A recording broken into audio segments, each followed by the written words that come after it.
हीच नेने बोलतो वचनी अति भाविका एका जनाचा दासा त्याची पुरवावी मंगल भावना अमंगल हारी द्रवुंद शरता अजिर विहारी जग मंगला गुण ग्राम तेरा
द्वैपायन विरह का तारा जुगम पुत्री तन्मया तिरुभिनेदु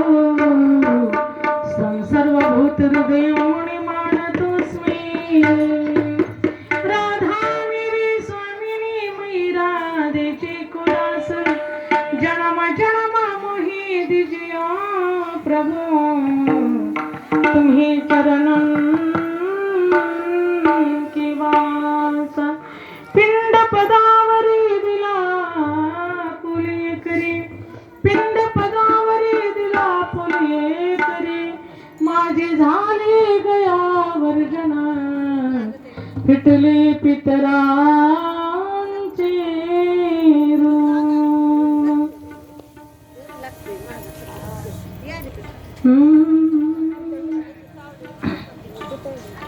विठाला विठाला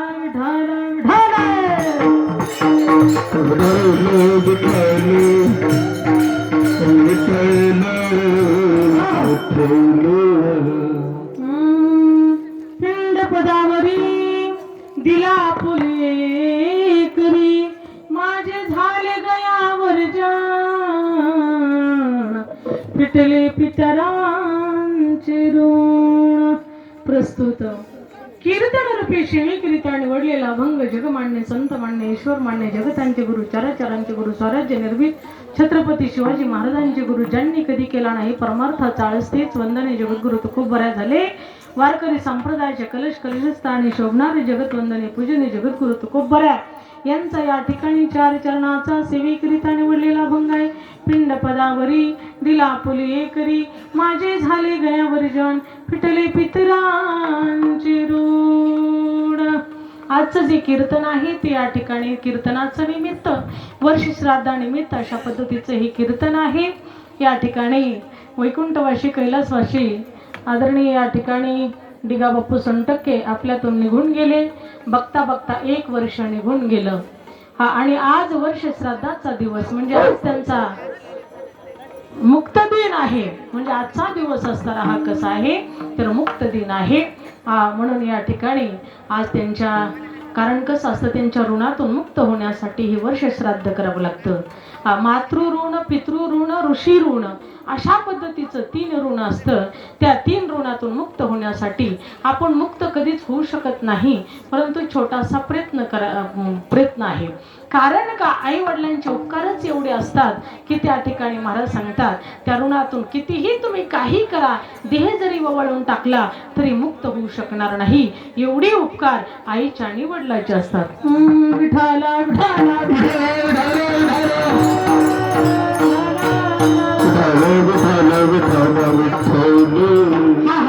छोटासा असा त्यांचा या ठिकाणी परिवार आहे. त्यांच्या सौभाग्यवती सत्यभामा दिगंबर सोनटक्के, त्यांचे चिरंजीव या ठिकाणी आबा दिगंबर सोनटक्के आणि अशा पद्धतीने त्यांना 2 नातवंड आहेत, 1 मुलगी आहे, सुंदर असे जावई आहेत. या ठिकाणी मुलीचेही 2 मुलं, मुलाचेही 2 मुलं.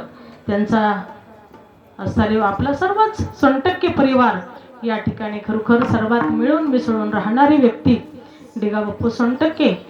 नंतर त्यांना भगवान परमात्म्याच्या त्या ठिकाणी दिंडीची भजनाची आवड लागली होती. सेवाधारी वृत्ती होती. चांगल्या पद्धतीने त्या ठिकाणी सेवा करत असायचे, वारकऱ्यांची सेवा करत असायचे, दिंडीमध्ये त्या ठिकाणी सहभागी व्हायचे. कुठलेही काही सत्कार्य असो, कोणाचं छोटं मोठं कार्य असो, त्या ठिकाणी त्या कार्यामध्ये या ठिकाणी डिगाबापू 100% हे सहभागी होत होते. म्हणून या ठिकाणी मी प्रथमतः त्यांना भावपूर्ण श्रद्धांजली समर्पित करते. आणि त्यांनी असणाऱ्या खरोखर त्यांच्या चिरंजीवाने छोटासा असणारा हा वर्ष श्राद्धाचा कार्यक्रम याचं आयोजन नियोजन सुंदर असं केलं आहे. तर आपल्या पितृऋणातून मुक्त होण्यासाठी कीर्तनाचं आयोजन नियोजन केलं. त्या निमित्ताने सुंदर असं भजन कीर्तन त्यांच्या नावाने ठेवलं. तुम्ही म्हणाल त्यांच्या नावाने, आता ते तर गेले, जाऊन वर्ष झालं, मग त्यांच्या नावाने आता भजन कीर्तन केल्याने त्यांना काही मुक्ती प्राप्त होणार आहे का, किंवा हे कीर्तन त्यांना समर्पित होणार आहेत का? तर होणार आहे. श्रीमद भागवत गीतेमध्ये त्या ठिकाणी वर्णन आलेलं आहे. महाराज सांगतात, यांती देवव्रतान देवान पितृण्यांती पितृव्रता भूतानी यांती भूतेजा यांती मध्योजुनोपिमाम. अशा पद्धतीने या ठिकाणी आपण त्यांच्या नावाने जे जे काही समर्पित कराल ते त्यांना नक्कीच त्याचं पुण्य ते मिळत असतं. तुम्ही आपण पितृ ऋण आपण काय करत असतो, पितृ जेवायला घालत असतो. मग काही प्रत्यक्षात पितरी आपल्या ठिकाणी जेवायला येतात का? नाही. आपण त्यांच्या नावानं अन्नदान करतो. मग याचा अर्थ काय, तर त्याचं जे पुण्य आहे अन्नदानाचं हे त्या व्यक्तीला, त्या आत्म्याला ते प्राप्त होत असतं आणि त्याच्यातून त्यांची मुक्ती होत असते. आता नाथबाबांच्या कालावधीमध्ये शांतीब्रह्म एकनाथ महाराज पैठणचे त्यांनी स्वतःचे आपले आई वडील बोलवले होते. कारण त्यांच्या भावकीला निमंत्रण त्यांनी जेवायला दिलं होतं. तर त्यावेळेस असणारी काही आमच्या शांतीब्रह्म एकनाथ महाराजांचा परमार्थ फार उच्च कोटीचा होता. आणि त्या ठिकाणी आता ते पुढे चालल्याच्या नंतर मागे पाय वडणारे काही लोक असतातच. म्हणून त्यांच्या भावकीतले जे लोक होते ते त्यांच्या मागे पाय वडायचे. त्यांना जेवायला निमंत्रण दिलं पण कोणी त्यांच्याकडे जेवायला गेलं नाही. म्हटले नको त्यांच्याकडे जेवायला जायला. का? म्हटले त्यांनी धर्म भ्रष्ट केलेला आहे. 4 दिवसापूर्वीच म्हटले एका असताना अंतेजाचा मुलगा वाळूत पडला होता. तो असताना वाळूतला उचलून उन्हातानानं त्रस्त होता म्हणून ह्यांनी उचलून आणला. यांनी धर्म भ्रष्ट केला. दुसऱ्या जातीच्या लेकरांनाही उचलून घेतात म्हटले, म्हणून यांची तर जेवायला कोणी जायचं नाही. म्हणून त्या ठिकाणी शांतीब्रह्म एकनाथ महाराजांनी तर सर्व तयारी केली होती पण त्यांच्या जेवायला कोणी गेलं नाही. परंतु श्रीखंड नावाचा जो त्यांच्याकडे सेवक होता तो साक्षात असणारा परब्रह्म परमात्म्याचा अवतार होता. त्यांनी सांगितलं, महाराज काळजी करू नका, ते आले नाहीत ना, त्यांच्या बापांना बोलू म्हटले आपण. म्हणून त्यांच्या बापांना आवाज दिला, सकाराम ये, तुकाराम ये, गुंडराम ये, सगळ्यांना आवाज दिले. आणि मग ते नाही आले बाकीचे लोक तर त्यांचे बाप बोलवले. बाप बोलवल्याच्या नंतर ते काय असतं ना, सर्व नैवेद्य दाखवायचं, कुठं काय ते काहीतरी करतात ना वाटतं, त्या अग्नीला वगैरे काही धार वगैरे ते सगळं काही करतात. ते झालं आणि ते झाल्याच्या नंतर ते ब्राह्मण लोकांनी श्लोक म्हटले, ब्रह्मार्पणम ब्रह्महवीर ब्रह्माग्नो ब्रह्मैहुतम ब्रह्मैवतेने गंतव्ये ब्रह्मकर्म समाधिना. वदनी कवळ घेता नाम घ्या श्रीहरीचे, सहज होते नाम घेता पुगाचे, जीवन करी जीविता अन्न हे पूर्ण ब्रह्म, उदर भरणा नोही जाणीवे यज्ञ कर्म कुंडली